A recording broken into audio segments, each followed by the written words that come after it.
"Sir, I don't want toys, I want a father." Those heartfelt words from 6-year-old Lily, daughter of waitress Olivia Reed, pierced Alexander Hayes's heart, this tech magnate, haunted by a fatherless childhood. In that moment, a buried ache resurfaced, stopping him cold beneath his hollow shell of success, and making him wonder if he could fill someone else's void to heal his own. As their worlds collided through chance encounters and anonymous acts of kindness, secrets were revealed, conflicts ignited, and love blossomed despite prejudice. But could Alexander truly become the father Lily longed for and bring redemption to them all? All right, dear viewers, get ready for a story that will leave you awestruck. Take a moment to like the video, subscribe, and drop a comment below telling me where you're watching from and what time it is for you. It's always amazing to see people from all around the world joining us. Alexander Hayes had graced hundreds of grander stages than this one. He had delivered speeches to cold-blooded investors, signed contracts worth hundreds of millions with a calmness that bordered on indifference. Yet tonight, in the intimate hall of his own annual charity gala hosted by the Alexander Hayes Foundation, he felt proud. Not of the funds raised, nor of the elite guest list, but of the children. Their clear eyes, sincere smiles, and the tiny sparks of hope kindling in their hearts, things he, as a boy, had longed for. That was why he personally presented the award to this year's top scholar, a petite girl named Lily. When her name rang out, she climbed the stage, her bright eyes reflecting both intelligence and courage. Alexander leaned down and extended the gift, a limited edition teddy bear, crafted exclusively for the foundation by a luxury brand. But when Lily did not immediately reach out, Alexander froze. "Sir," Lily's voice rang clear and candid, halting the entire room. "I don't want a toy. I want a father." Those words fell like a blade, gentle yet piercing into the void Alexander had sealed off years ago. He stood motionless, the bear still in his hands, yet his heart plummeted into a sudden abyss. Not a sound escaped him, but within, a storm raged. Memories of his own father, strict, distant, who walked away when Alexander was 8, surged back like an open wound. He remembered sitting for hours by the window, waiting for a door to open, longing for an embrace that never came. All these years, he had cloaked himself in success, masking every ache with his achievements. But Lily's simple plea was unbearably real and raw. He didn't know what to say. The toy now felt unbearably heavy in his hands, trivial, artificial, compared to that pure, unguarded yearning. A soft movement to his right turned his head. Olivia, Lily's mother, was striding onto the stage. She said nothing, only gently took her daughter's hand, her face flushed yet resolute. Perhaps she felt shame, but more than that, a fierce pride shone in her eyes. "I'm sorry. We don't need pity," Olivia said quietly, but loud enough for those nearby to hear. Her voice trembled, but not with weakness, rather with unwavering dignity. Lily glanced back at Alexander, then followed her mother off stage in silence. Still, Alexander remained rooted to the spot. His heart, for the first time in years, understood something vital. All he had built, this financial empire, his reputation, his power, could make him the most influential man in the room. Yet before a child's simple longing, it all seemed small. He watched the mother and daughter leave the scrutiny of the crowd. And in that moment, a single thought seized him. Maybe what he lacked was not further acclaim or another triumph, but an opportunity to be someone who genuinely mattered to another person. He wasn't sure where this realization would lead, only that from this instant on, his life could never be the same. The next morning, Alexander didn't go to the office. His Bentley sat empty at the curb, no driver, no schedule. He wandered the early streets, his expensive leather shoes pacing slowly over the cobblestones like a man lost within his own life. Last night, he hadn't slept. Lily's words replayed in his mind, stirring emotions he had long buried beneath years of success and logic. "I want a father," simple, yet merciless. He couldn't fathom why a child's innocent plea could upend his world so completely, perhaps, because it was so close to what he himself had once whispered in despair. when his mother died and his father vanished as if he'd never existed. Turning into the Central Park was unintentional, pure instinct. There, he saw a little girl riding her bike around the grassy lawn lily, and seated on a bench beneath an oak tree was Olivia, reading a book. Alexander stood still for a moment, hidden from their view. Part of him wanted to turn away, preserve his usual pride, but another, stronger part compelled him to stay. Lily laughed aloud as she veered off the path, and Olivia laughed with her so freely and genuinely that Alexander felt like an outsider in a world he'd never been allowed to enter. When Olivia looked up and caught his gaze, she showed only surpriseno irritation. She snapped her book shut and offered a slight nod. "Mr. Hayes," she said calmly. "Please, call me Alexander," he replied, then quietly took the bench across from them. A long pause followed before she spoke again, her voice as steady as someone who'd rehearsed this moment. "I suppose you're still thinking about what she said." He nodded. There was no point in denying it. "I didn't teach her to say that for pity," Olivia continued, her eyes still on Lily at play. "I taught her to speak her desire without losing her dignity." Alexander swallowed hard. "Her father?" She turned to him, meeting his gaze without flinching. "He left when I told him I was pregnant. It hurt, naturally, but I refused to imprison myself in bitterness. I wanted my daughter to grow up with a whole heart." Silence not for lack of things to say, but because her words were a gentle yet precise arrow. For years, Alexander had lived in cold penthouses, pouring himself another drink after every triumphant deal, believing loneliness the price of success. Yet here, before a woman in a worn sweater with unwavering resolve, he felt how hollow that life had been. "You are stronger than I imagined," he murmured. Olivia smiled not proudly, but with the calm weariness of someone long accustomed to holding her world together alone. "We don't need pity, Alexander, just respect." Her words cracked something inside him. For the first time in years, he felt himself wanting to listen, not to argue, not to persuade but to understand. When Lily ran back to ask permission to feed the birds, Olivia nodded. Alexander watched the little girl pedal away, then turned back to Olivia. "Have you always been this gentle with her?" he asked. "Children don't need perfection," she replied, "only presence, and a bit of kindness each day."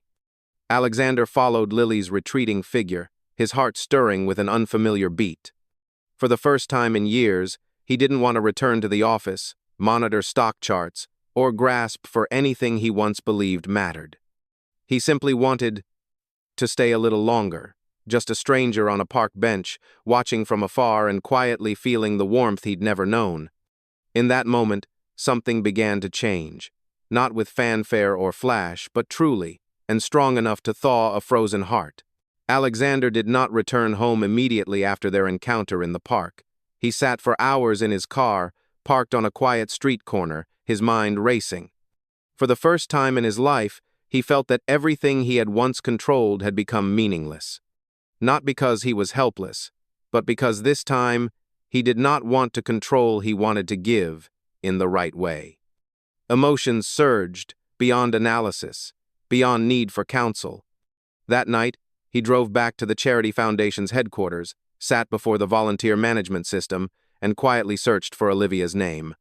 He discovered that she had once applied for a position at a community program funded by his foundation, but her application had been overlooked among hundreds of others for lacking industry connections. Alexander sent an anonymous directive, just one line: "Prioritize candidate Olivia Myers. No exceptions, just give her a chance."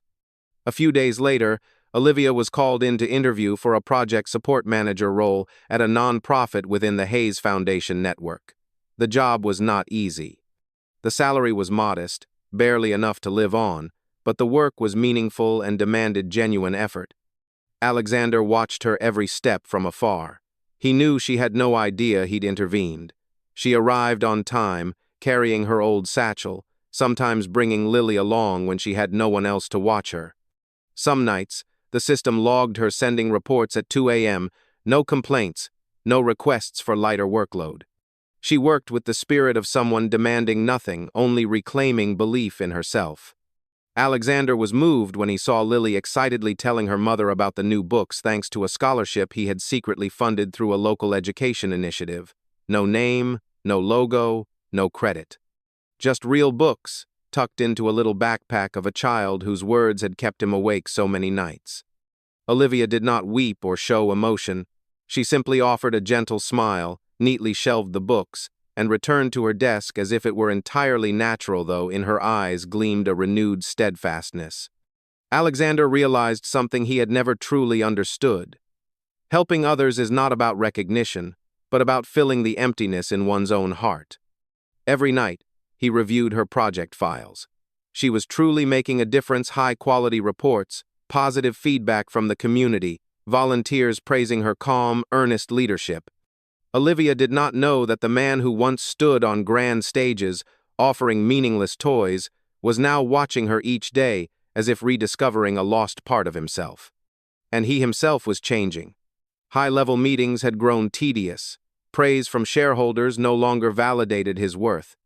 The only relief he felt was each time the system pinged. Olivia submitted report on time. Yet deep within him remained a gnawing question. Was that enough? Could a job and a few books erase Lily's eyes that night?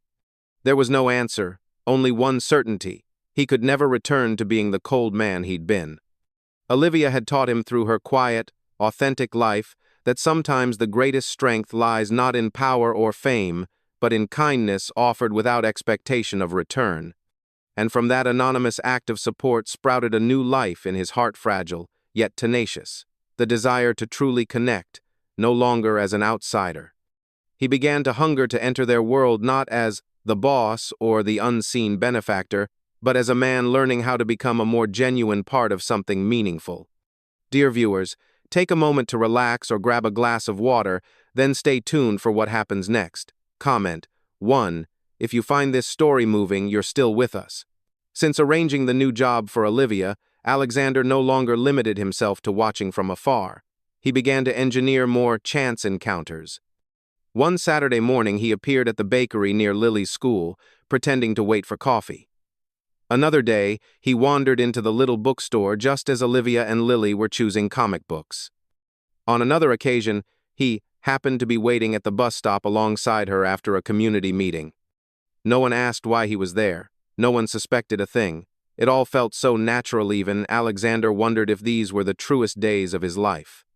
Each time they met, Olivia remained herself, unhurried, never showing gratitude. She spoke frankly and comfortably, as two friends discovering each other in a chaotic crowd. And that was what made Alexander's heart quietly flutter. One afternoon, a sudden downpour forced the three of them under the bookstore's awning. Olivia invited him home for dinner, simple plate of spaghetti, Lily's favorite. He accepted without hesitation. In the small but cozy kitchen, Alexander recounted Olivia's lonely childhood, about her father who left without explanation when she was pregnant, and those long nights in the dormitory with only the ticking clock for company. Olivia did not interrupt. She simply listened with kinder eyes than any words of consolation. When he asked about her own dreams, Olivia hesitated, then admitted she once wanted to be a writer, but life had carried her far from blank pages. "I still write in snippets after Lily falls asleep. I just have no one to read it." Alexander looked at her then without makeup or pretense and thought she was more beautiful than anything he had seen at his lavish galas. Love does not roar. It reached him in the tiniest details, like Lily casually calling him Uncle Alex, then grabbing his hand to show him her new books collection. In that moment, Alexander felt something he'd never known, the loneliness that had shadowed him for years, quietly melting away. One noon, after they shared a meal at a small cafe near the park, Alexander realized he'd forgotten his wallet. Flustered, he fumbled for an explanation, but Olivia simply smiled and paid before he could protest. "You can treat me next time," she said lightly. Alexander was stunned. The man accustomed to people seeking him out for money was, for the first time, being helped purely out of kindness, with no ulterior motive. That instant awakened in him a strange but precious feeling, to be seen as a person. From admiration, Olivia gradually sensed something deeper in Alexander. He was no longer the cold symbol on a Forbes cover, but a man learning how to be present patiently, quietly, and sincerely. She noticed his Chanjanoan gestures, but in his eyes, a calm attentiveness, a sincere concern. Her feelings began to grow, but so did her fear. Her past was hardened. She had grown accustomed to standing back up by herself. Alexander understood. He did not rush. He did not say, "I love you," nor promise distant tomorrows. He simply showed up whenever they needed him. He knew Olivia did not need saving. She was not fragile. Somehow, she was healing the silent cracks in him without even trying. And for the first time, Alexander did not see himself as the one in control. He saw himself alive, being himself among these two small yet strong people. Love does not arrive like a flood. It comes as a soft sigh, a peaceful moment amid the storm. And in Alexander's heart, it was growing quietly, profoundly, without a name, yet powerful enough to change the rest of his days. When Alexander decided to bring Olivia and Lily to the small birthday party, his mother was hosting a seemingly harmless gesture of mere attendance. He did not anticipate the hidden crack waiting to split wide open. Mrs. Evelyn Hayes, the woman who single-handedly raised him with icy discipline and steely standards, had always believed that everything must be in its proper place, with the proper people, the proper bloodline. The party began in its customary splendor, flutes of champagne, polite laughter, and scrutinizing glances. Olivia wore a simple olive-green dress, holding Lily's hand as if to anchor the little girl in the unfamiliar surroundings. Then, like a sudden incision in an otherwise gentle afternoon, Mrs. Evelyn approached. Alexander. Her voice rang out loud enough for those nearby to hear. "You needn't go to such lengths of charity." Olivia frowned slightly, not yet understanding, when Mrs. Evelyn turned on her with a smile as thin as a gilded blade. "You're Olivia, correct? I must admire your courage. A single mother showing up at an occasion like this. Not everyone has the confidence to seize such an opportunity." Lily's grip on her mother's hand tightened. Olivia stilled not at the words, but at the coldness in those eyes, the same eyes that once made her feel as though she stood accused before a judge without a right to reply. She swallowed the trembling fear, shoulders briefly drooping, then straightened her spine.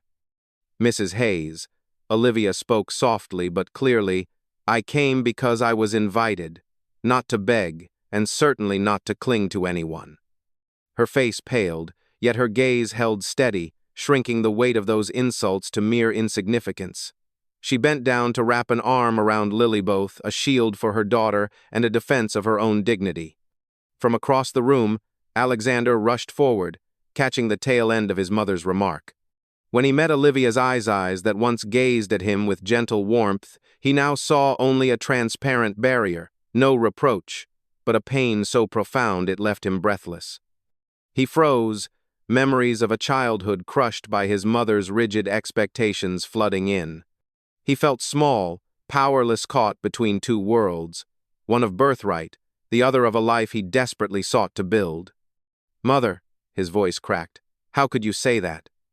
"You don't understand, Alexander," Mrs. Evelyn replied with unshaken composure. "People like Herthay know exactly how to exploit your greatest weakness, your emotions, your family, your loneliness." He shook his head, tears welling unbidden. "My true weakness is that I've gone far too long without ever feeling genuine love, and you never gave me that." Olivia heard his words, her heart tightening not because he defended her, but because she recognized the agony behind them, a pain strikingly similar to her own. She turned away, saying nothing more. Silently, she left with Lily, leaving Alexander standing in a room full of people where he had never felt more alone. That night, he called.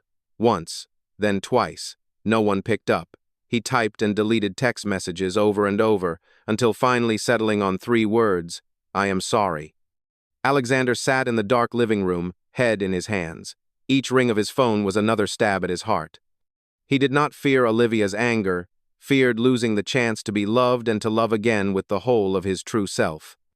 Olivia remained silent not because she didn't hear, but because she was struggling. She had promised never to let anyone hurt her daughter, even the man her heart had begun to love. Yet deep within her, she could not forget Alexander's eyes, the tremor in his voice, and the tears that betrayed the invulnerability everyone believed in.